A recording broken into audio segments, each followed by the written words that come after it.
Good morning everyone. ఈరోజు మనం plant metabolism, plant physiology and మెటబాలిజంలో మనకి second unit mineral nutrition of plants గురించి మనం డిస్కషన్ చేద్దాం. సో ఈరోజు మనం డిస్కషన్ చేసేది ఏంటంటే మనకి అసలు మినరల్స్ యొక్క ఇంపార్టెన్స్ ఏంటి, దాని యొక్క ఇంట్రొడక్షన్ ఏంటి అనేది చూద్దాం ఒకసారి. అది దీంట్లో ఆటోట్రాఫిక్ ప్లాంట్స్ అన్నీ కూడా వాటి యొక్క ఎన్విరాన్మెంట్ నుండి అకర్బన పదార్థాలన్నీ కూడా గ్రహించి వాటిని సేంద్రియ పదార్థాలకి కన్వర్షన్ చేసుకుంటాయి అన్నమాట. కన్వర్షన్ చేసుకుని వాటిని వినియోగించుకుని ఇవి సర్వే అవ్వడం అనేది జరుగుతుందన్నమాట.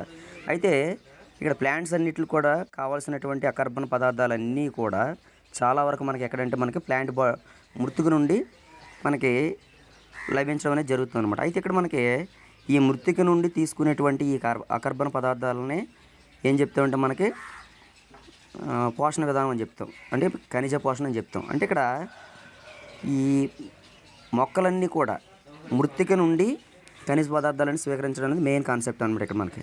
అయితే ఇక్కడ మనకి మొక్కలు తమకు కావాల్సినటువంటి ఆహారాన్ని అంతటిని కూడా సేంద్రియ పదార్థాల రూపంలో మృతిక నుండి గ్రహిస్తాయని మొట్టమొదటిసారిగా మనకి బిఫోర్ క్రైస్ట్, ఎప్పుడంటే మనకి బిఫోర్ క్రైస్ట్ 300 సంవత్సరాలు, అంటే 300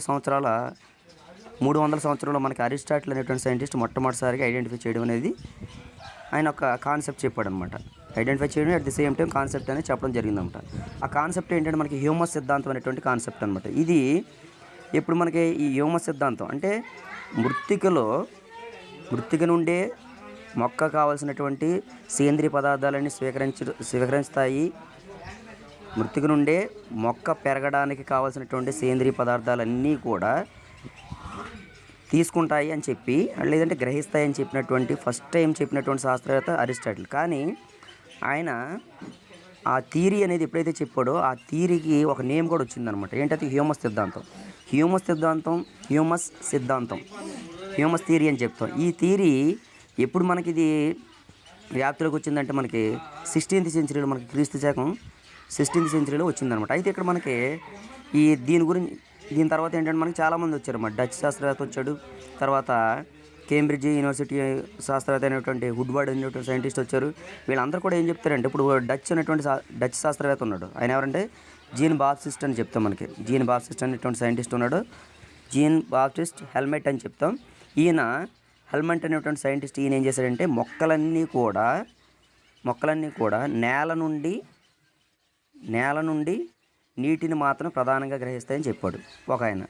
తర్వాత మనకి వుడ్వర్డ్ అనేటువంటి సైంటిస్ట్ ఉన్నాడు. ఈయన ఏం చేశాడంటే ఈ మొక్కలన్నీ కూడా పెరుగుదలకు, లేదంటే దాని యొక్క డెవలప్మెంట్కి కానివ్వండి, లేదంటే మెటబాలిక్ యాక్టివిటీస్ అన్నిటికి కూడా ఈ నీరే కాకుండా నీటిలో కరిగి ఉన్నటువంటి పదార్థాలు కూడా అవసరం ఉంటాయని ఈయన నిరూపించాడు అనమాట. అయితే ఇలాగ నిరూపించినటువంటి టైంలో ఒక చిన్న లాజిక్ చెప్పారనమాట. పరిశుభ్రమైనటువంటి నీటిలో కంటే బాగా మడ్డీ వాటర్ అనమాట, అంటే బురద నీరు అనేది బాగా మొక్కలు పెరగడానికి ఉపయోగపడుతుంది, లేదంటే వాటి యొక్క మెటబాలిక్ యాక్టివిటీస్కి బాగా ఉపయోగపడుతుంది. అట్ ది సేమ్ టైము ఈ ఎక్కడైనా సరే మడ్డీ వాటర్ కానివ్వండి, లేదంటే నేలలో కానీ ఉన్నప్పుడు మొక్కలు ఎప్పుడు కూడా వేళ్ల ద్వారా ఖనిజ లవణాలన్నీ సేకరిస్తాయి, లేదంటే అబ్జార్బ్ చేస్తాయని మనకి డి శాస్యూర్ అనేటువంటి సైంటిస్ట్ ఎప్పుడంటే మనకి 1804లో మనకి మొట్టమొదటిసారిగా చెప్పడం జరిగిందనమాట. తర్వాత మనకి బ్రిటిష్ సైంటిస్ట్ కూడా మనకి 1804 తర్వాత 1840లో కూడా ఒక థియరీ చెప్పారనమాట. అంటే ఈ మొక్కలన్నీ కూడా ఖనిజ లవణాలన్నింటిని కూడా గ్రహిస్తాయని చెప్పి, ఖనిజ లవణాలన్నీ కూడా గ్రహిస్తాయి. ఈ ఖనిజ లవణాలన్నీ కూడా మనకి ఏంటంటే పోషణ విధానం, అంటే ఖనిజ మూలకాలన్నీ కూడా స్వీకరిస్తాయి. ఈ ఖనిజ మూలకాల యొక్క ఆవశ్యకత ఇవన్నీ కూడా ఏంటంటే మనకి మొట్టమొదటిసారిగా లీబిగ్ అనేటువంటి సైంటిస్ట్ వివరించడం అనేది జరిగిందనమాట. అయితే ఇక్కడ మనకేంటంటే దీని గురించి తర్వాత ఒక సైంటిస్ట్ వచ్చడం, ఇప్పుడు మనకి అంటే ఈ ఖనిజ లవణాల గురించి మొట్టమొదటిసారిగా ఎప్పుడు బిఫోర్ క్రైస్ట్, అంటే 300 సంవత్సరాల క్రితమే మనకి ఒక ఐడియా ఉన్నప్పటికి కూడా దాని గురించి ఏంటంటే బాగా అంటే హైలీ డెవలప్డ్ టెక్నిక్స్ అనేవి ఎప్పుడు అంటే వాటి యొక్క నాలెడ్జ్ కానీ, అంటే about the minerals at the same time absorption of minerals, లేదంటే హౌ కెన్ అప్లోడ్ ది లేదంటే how can receive the plant body, లేదా how can absorb the plants through the root system. ఇవన్నీ కూడా ఏంటంటే మనకి 19th సెంచరీలో బాగా హైలీ డెవలప్డ్ టెక్నిక్స్ గురించి స్టడీ చేయడం, at the same time explain చేయడం కూడా జరగడం అనేది జరిగిందన్నమాట. దీనికి మనకి సంబంధించి మనకి ఏంటంటే చిన్న ఒక సైంటిస్ట్ ఉన్నాడమ్మా. ఇప్పుడంటే 1860లో సాక్స్ అనేటువంటి సైంటిస్ట్, మనకి జర్మన్ సైంటిస్ట్ అనమాట. ఈయన ఏం చేశాడంటే వాటర్ కల్చర్ అనేటువంటి ఎక్స్పెరిమెంట్ ద్వారా మనకి ప్రూవ్ చేయడం కూడా జరిగిందనమాట. వాటర్ కల్చర్ అంటే ఇక్కడ దాని తర్వాత న్యాప్ అని, తర్వాత మనకి ఫెఫర్ అని, తర్వాత హోగ్లాండ్ అని, ఇలా మనకి చాలామంది హోగ్లాండ్, తర్వాత స్టౌట్, ఆర్నాన్ అనేటువంటి సైంటిస్ట్ చాలామంది ఉన్నట్టు. వీళ్ళందరూ కూడా ఏంటంటే మనకి డిఫరెంట్ టైమ్స్లో మనకి డిఫరెంట్ ఎక్స్పెరిమెంట్ల గురించి, అంటే ఎక్స్పెరిమెంట్లో ప్రూవ్ చేసి మనకి మొక్కలో ఖనిజ లవణాలు ఎలాగ రిసీవ్ చేసుకుంటే దాని గురించి చెప్పడం జరిగిందనమాట. అయితే ఇక్కడ చూడండి, ఇక్కడ ఒకసారి ఫర్ ఎగ్జాంపుల్ ఒక షేరింగ్ చేస్తాను చూడండి. ఒక చిన్న షేరింగ్ చేస్తాను చూడండి. ఇక్కడ చూడండి, ఇక్కడ మనకి అంటే పోషణ యానకంలో ఎవరో ఇప్పుడు సాక్స్ అనేటువంటి సైంటిస్ట్ ఉన్నాడు కదా. సాక్స్ అనేటువంటి సైంటిస్ట్ ఈయన మొట్టమొదటిసారిగా ఎక్స్పెరిమెంటల్గా అంటే వాటర్ కల్చర్ ఎక్స్పెరిమెంట్ ద్వారా ప్రూవ్ చేశారు. ఆ వాటర్ కల్చర్లో మనకి ఈయన ఏం చేశాడంటే పోషణ యానకంలో రసాయన అనుఘటకం అనేది ఎలా ఉంటుందని చెప్పి మనం చెప్పినప్పుడు దీంట్లో చెప్పాను ఆల్రెడీ. ఎవరో న్యాప్ అనేటువంటి సైంటిస్ట్ కానివ్వండి, హోగ్లాండ్ కానివ్వండి, లేదంటే మిగతా ఉన్నటువంటి ఆర్నార్, స్టౌట్, వీళ్ళందరూ కూడా మనకు చెప్పారు. అయితే వీళ్ళు తీసుకున్నటువంటి చూడండి, ఇక్కడ కల్చర్ వాటర్ కల్చర్ కనుక తీసుకుంటే అక్కడ చూడండి చూడండి KNO3 0.2% అంటే 0.2 grams per లీటర్కి అనమాట. అదే కాల్షియం నైట్రేట్స్ అనమాట, అది ఒకటి. తర్వాత KH2PO4, తర్వాత FePO4. ఇది మనకి న్యాప్ తీసుకున్నటువంటి కల్చర్ మీడియా, ఏది వాటర్ కల్చర్. అదే మన హోలాడ్ అనుకోండి డిఫరెంట్ అనమాట. ఆయన చాలా ఎక్కువ తీసుకున్నాడు అనమాట, చాలా ఎక్కువ తీసుకోవడం అనేది జరిగిందనమాట. ఇక్కడ మనకి ఏంటంటే ఈ ప్రకారం తీసుకుంటే మనకి ఇక్కడ ఈ పరిశోధనలు అన్నింటిలో కూడా అంటే ఒక్కొక్కరు ఒక్కొక్క ఎక్స్పెరిమెంట్ చేశారు. ఆ ఎక్స్పెరిమెంట్ ఎవరైతే చేశారో దాని బేసిస్ని ఏంటంటే అక్కడ వాళ్ళు తీసుకున్నటువంటి డిఫరెంట్ మెజర్మెంట్స్ అనేవి, అంటే దానికి క్యాలిక్యులేషన్స్ అనేవి ఉంటాయి అన్నమాట ప్లాంట్ పెరగడానికి. సో ఇక్కడ మనకి ఏది ఎప్పుడు తీసుకున్నప్పటికి కూడా మొక్క పెరగడానికి కావాల్సినటువంటి ఈ మూలకాలన్నీ మొత్తం కూడా ఏంటంటే మనకి 16 మూలకాలు అవసరం అవుతాయని చెప్పాడు. అంటే మనకి మొత్తం అంటే డిఫరెంట్ కైండ్స్ ఆఫ్ ఎలిమెంట్స్ అనేవి ఉంటాయి మనకి. కానీ వీళ్ళు చేసినటువంటి పరిశోధనల ద్వారా మెజారిటీ అనేది ఎక్కువ శాతంలో ఉపయోగపడేటువంటి మూలకాలు అనేవి మనకి 16 అనేవి అవసరమవుతాయని చెప్పడం మొట్టమొదటిసారిగా మనకి చెప్పడం జరిగింది. అయితే ఈ మూలకాలన్నీ కూడా ఏంటంటే ఈ మూలకాలని డివైడ్ చేయడం కూడా జరిగిందనమాట. అంటే ఈ 16లో 9 మూలకాలు ఎక్కువ శాతంలో ఉపయోగపడతాయి, 9 మూలకాలు, మిగతా 7 కూడా చాలా తక్కువ శాతంలో ఉపయోగపడతాయని చెప్పడం. ఈ 9 మూలకాలకి మ్యాక్రో ఎలిమెంట్స్ అని, అంటే స్థూల పోషకాలు, మిగతా వాటికి 7 కూడా మైక్రో ఎలిమెంట్స్ అని చెప్పడం జరిగిందనమాట. అయితే ఇక్కడ ఈ మూలకాల యొక్క ఆవశ్యకత కనుక తీసుకున్నాం అనుకోండి, ఇవి ఆవశ్యకత గురించి అంటే ఎసెన్షియాలిటీ ఆఫ్ ఎలిమెంట్స్ గురించి చూస్తే మనకి మొట్టమొదటిసారిగా మొక్క యొక్క బూడిది అంటే ఐడెంటిఫికేషన్ చూస్తే యాష్ తీసుకుని దాంట్లో క్యాలిక్యులేట్ చేస్తే సుమారుగా 60 టైప్స్ ఆఫ్ ఎలిమెంట్స్ అనేవి ఐడెంటిఫై చేయడం. కానీ మొక్కలో లభించే మూలకాలన్నీ అంటే ఇప్పుడు చూడండి, ఇక్కడ యాష్ తీసుకుని ఐడెంటిఫై చేస్తే 60 మూలకాలని చెప్పు. కానీ ఇక్కడ చెప్పేది ఏంటి, మొక్క పెరగడానికి లేదంటే అభివృద్ధికి కానివ్వండి, పెరుగుదలకు కానివ్వండి, అంటే డెవలప్మెంట్కి కానివ్వండి, గ్రోత్కి కానివ్వండి, మనకి మేజర్గా 16 ఎలిమెంట్సే నీడ్ అని చెప్తున్నాం. బట్ ఇక్కడ మనం ఏం చెప్తున్నాం, ఇంకో వేలో ఒక ప్లాంట్కి సంబంధించినటువంటి యాష్ కనుక తీసుకుంటే ఆ యాష్లో ఐడెంటిఫై చేసినటువంటి టోటల్ ఎలిమెంట్స్ అయితే 60. కానీ 60 ఎలిమెంట్స్ అనేవి ప్లాంట్కి అవసరమవుతాయంటే అవసరమని చెప్పలేము. అంటే కొన్ని మైన్యూట్ పర్సంటేజ్ అన్నమాట, అంటే 0.0001 అంటే ఆ పర్సంటేజ్లో కూడా అవసరం అవ్వచ్చు. అటువంటిప్పుడు ఏంటంటే వాటిని మనం పెద్దగా క్యాలిక్యులేట్ చేయమన్నమాట. అందుకని ఏంటంటే మేజర్ ప్రపోర్షన్ అనేది ఏ ఎలిమెంట్స్ అయితే ప్లాంట్ యొక్క గ్రోత్ కానీ డెవలప్మెంట్లో పార్టిసిపేషన్ అనేది ఉంటుందో వాటినే మనం తీసుకోవడం అని జరుగుతుంది. వాటిని ఏం చెప్తామంటే ఎసెన్షియల్ ఎలిమెంట్స్ అని చెప్తాం. So the essential elements are divided into 2 categories, that is the major అని చెప్తాం, లేదా మైనర్ అని చెప్తాం, లేదంటే మైక్రో ఎలిమెంట్స్ అని చెప్పడం జరుగుతుంది అనమాట. అయితే ఇక్కడ మనకి ఇక్కడ చెప్పాం మనకి 1939లో 1939లో మనకి అమెరికా దేశస్థుడైనటువంటి ఆర్నాన్ అనేటువంటి సైంటిస్ట్ మరియు స్టౌట్ పెర్రీ అనేటువంటి సైంటిస్ట్ ఏం చేశారంటే వీటిని అంటే వాటర్ కల్చర్ ఎక్స్పెరిమెంట్ ద్వారా మొక్కలకు ఏ మూలకాలు అవసరమో ఏ మూలకాలు అవసరం కాదో నిర్ణయించడానికి కొన్ని ప్రమాణాలు కూడా చెప్పడం జరిగిందనమాట. వాటిని ఏం చెప్తాడంటే ఆర్నాన్ క్రైటీరియా ఆఫ్ ఎసెన్షియాలిటీ అని చెప్పడం అనేది జరుగుతుందనమాట.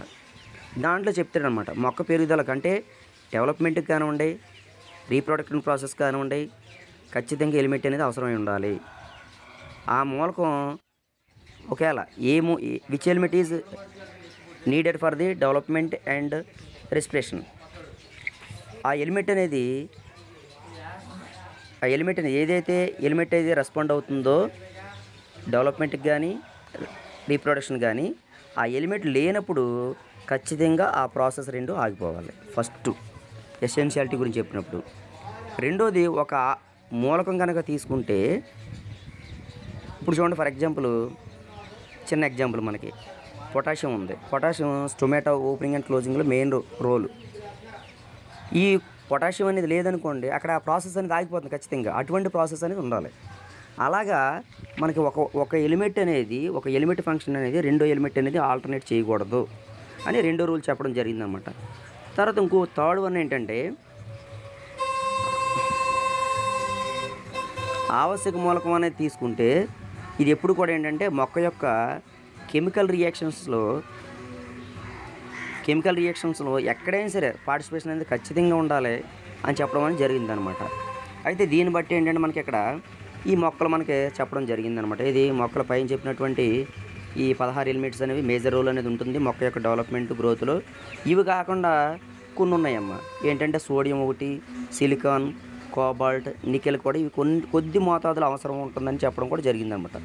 ఫర్ ఎగ్జాంపుల్ మనకి ఈ ఎలిమెంట్స్ కనుక ఏమైనా లాస్ అయ్యామనుకోండి అప్పుడు ఏమవుతుంది, డెఫిషియన్స్ అనేది రావడం జరుగుతుంది. అంటే వ్యాధి లేదంటే లోప లక్షణాలు అనేవి కనిపించడం జరుగుతుంది అనమాట. దానికి సంబంధించిన కూడా ఒకటి ఉంది, ఒకసారి చూడండి. అంటే ఎలాగంటే లోప లక్షణాలు ఆ ప్లాంట్లో కనిపిస్తాయి, మనం ఐడెంటిఫై చేయొచ్చు కూడా ఈజీగా. ప్లాంట్లో మనం ఈజీగా ఐడెంటిఫై చేయొచ్చు. అది ఎలాగంటే ఒకసారి చూడండి, అవి కూడా కొన్ని ఉన్నాయి, చెప్తాను చూడండి ఒకసారి. అవి మనకి చూడండి ఒకసారి, అవి ఏం సరే కావచ్చు మనకి. అంటే స్టంటెడ్ గ్రోత్ కావచ్చు, క్లోరోసిస్ కావచ్చు, నెక్రోసిస్ కావచ్చు. అంటే స్టంటెడ్ అంటే గిడసబారిపోవడం, అంటే మొక్క ప్రాపర్గా గ్రోత్ అనేది ఉండదమ్మా. అంటే ఏంటంటే మనకి న్యూట్రియంట్ అనేది ఎప్పుడైతే ప్రాపర్గా అందదో అప్పుడు అది కరెక్ట్గా అంటే డెవలప్మెంట్ జరగకుండా గ్రోత్ అనేది లేజీగా ఉంటుందన్నమాట. లేజీగా ఉండి గిడసబారిపోతుంది అనమాట. దాంట్లో బెస్ట్ ఎలిమెంట్స్ ఏంటంటే అంటే ఏ ఎలిమెంట్స్ అనేవి లాస్ అయితే జరుగుతుందంటే నత్రజని ఒకటి, భాస్వరం ఒకటి, పొటాషియం, కాల్షియం, మెగ్నీషియం, ఇవి మేజర్ రోల్స్ అని చెప్తాం. నెక్స్ట్ నెక్రోసిస్ ఉందమ్మా. అంటే క్లోరోసిస్ అని చెప్తాం. ఈ క్లోరోసిస్ అంటే పత్రహరితం సాధారణ స్థాయి కన్నా తక్కువ సంశ్లేషణ జరిగింది అనుకోండి. అంటే పత్రాలు జరుగుతుంది క్లోరోఫిల్ పిగ్మెంట్ సింథసిస్ అనేది. అది ఎప్పుడైతే మనకు లాస్ అవుతామో లేదంటే తక్కువ పర్సెంటేజ్ సింథసిస్ జరుగుతుందో క్లోరోఫిల్ పిగ్మెంట్, అప్పుడు లీఫ్ అంతా ఎల్లోయిష్ కలర్ వస్తుందమ్మా. దీన్ని ఏం చెప్తాడంటే క్లోరోసిస్ అని చెప్తాం. దీనికి ఎగ్జాంపుల్ మెయిన్గా ఏంటంటే మెగ్నీషియం ఒకటి, ఐరన్ ఒకటి, నత్రజని. మెగ్నీషియం, ఇనుము, నత్రజని, ఈ మూడు మెయిన్ అనమాట.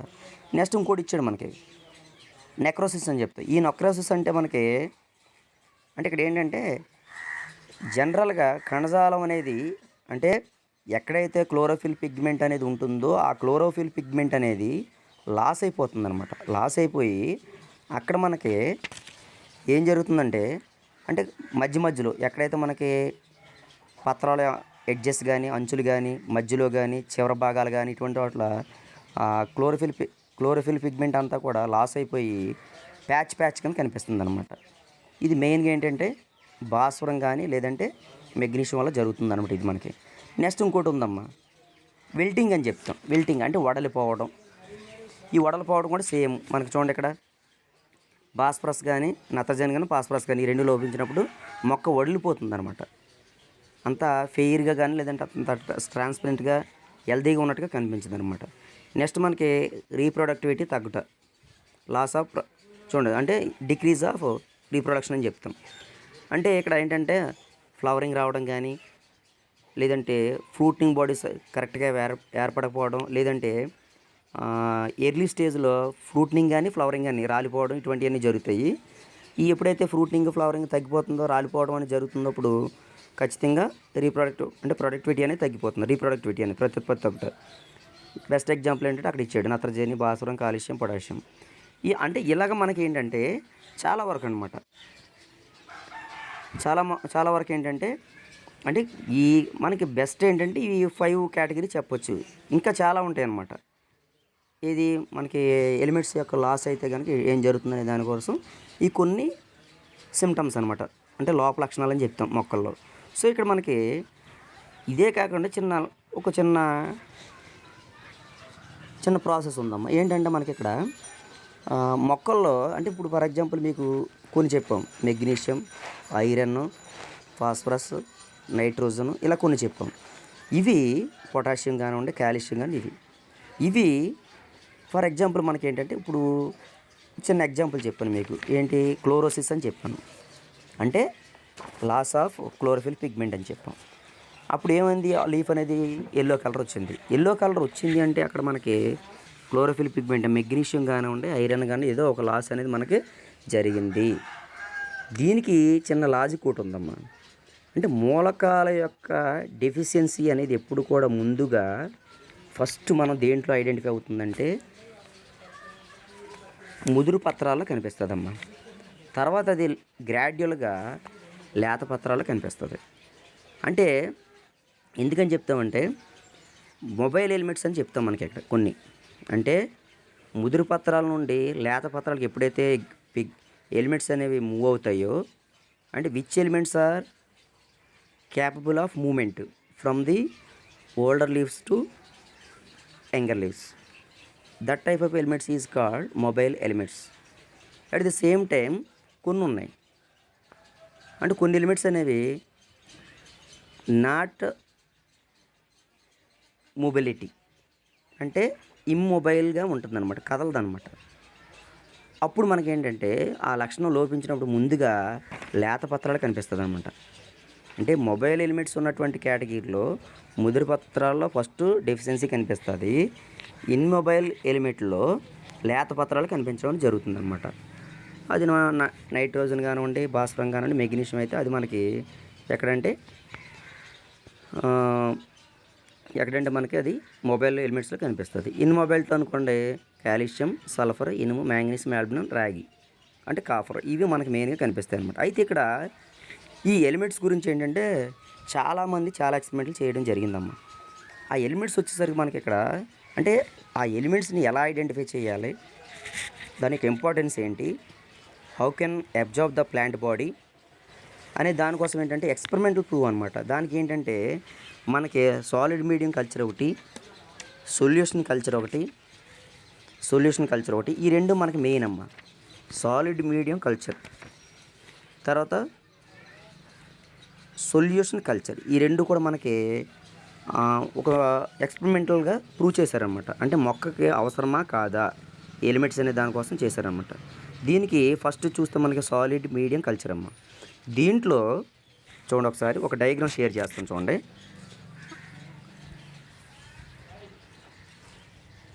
డయాగ్రామ్ షేర్ చేస్తాను చూడమ్మా. ఇది మనకి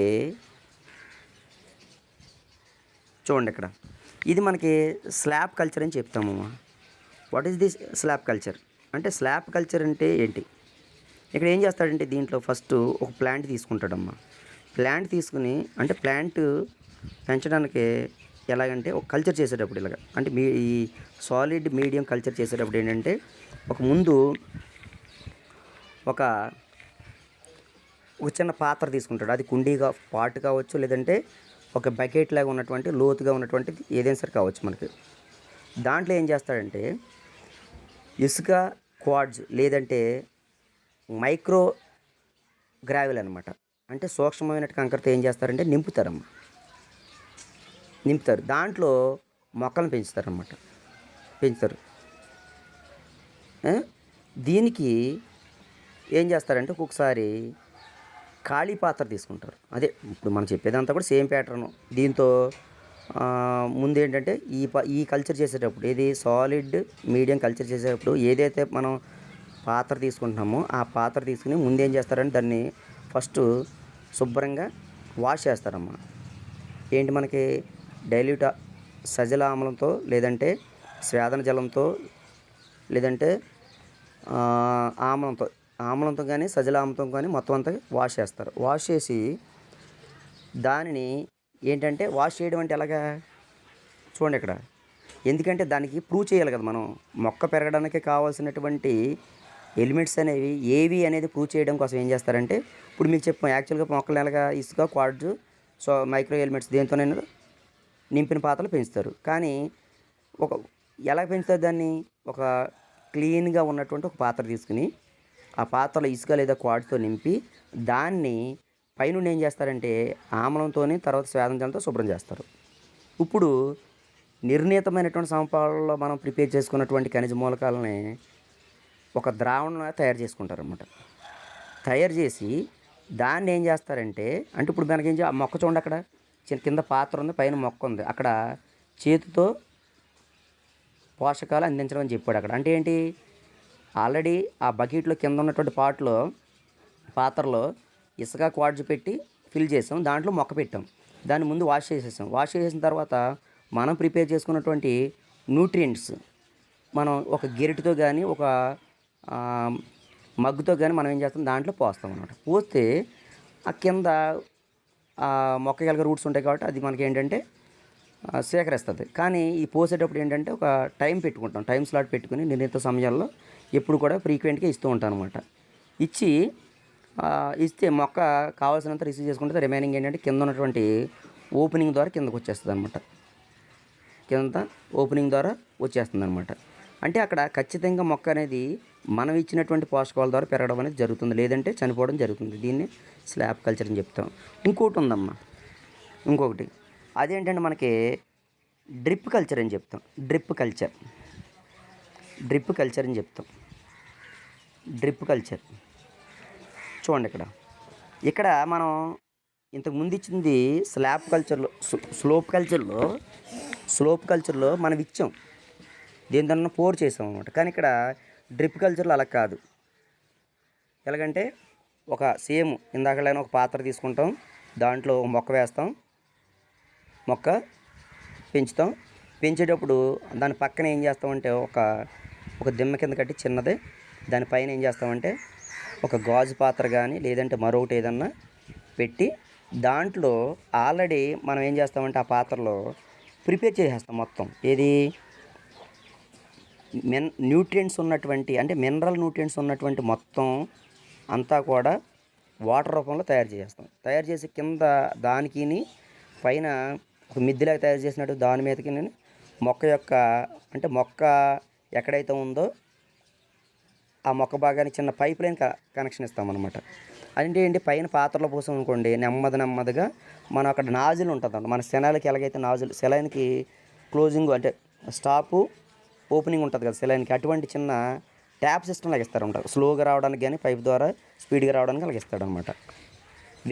వేని ఆ ఫ్లోని పెంచడం తగ్గించడం అనేటువంటి వీవ్ అనేది ఉంటుంది. దాని ద్వారా ఏంటంటే కంట్రోల్ చేస్తారనమాట. అంటే పోషక ద్రావణత లేదంటే న్యూట్రియంట్స్ అనేవి డ్రాప్గా పడాలా, అంటే డ్రిప్ సిస్టమ్ మాదిరిగా డ్రాప్గా పడాలా లేదంటే కంటిన్యూస్గా పడాలని మనం సెట్ చేసుకుని వదులుతాం అనమాట.